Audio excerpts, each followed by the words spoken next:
Hắc cái bên trên mấy thời món chở nữa. Ở đây là thầy cha đó, giờ thầy mấy à?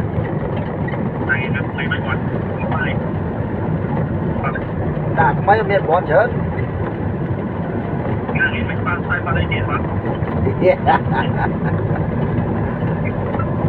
Chỗ Nam. Chỗ Nam.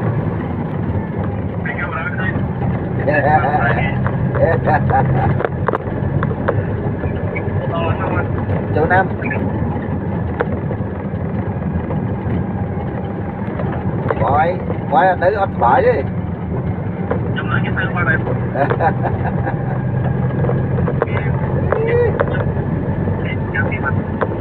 Chúng anh giúp cho đấy đó, cái lên sao được, cái lên bằng sao được.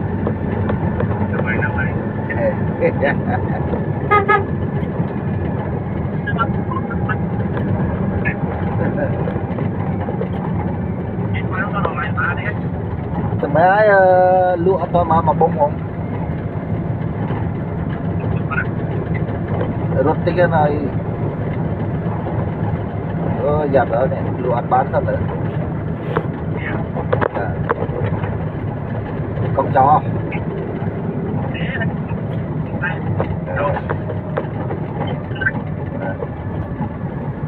Cánh chi. Ba bán này, tọt cho mối này. Ba bạc.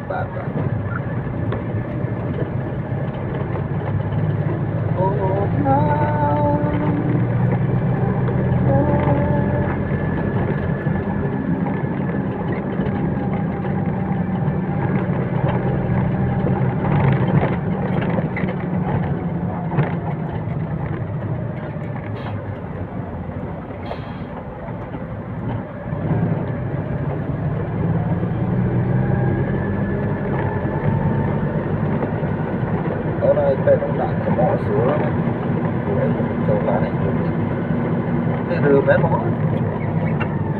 chọn đó, bỏ cái bài tay kia, bây giờ lười ăn đó.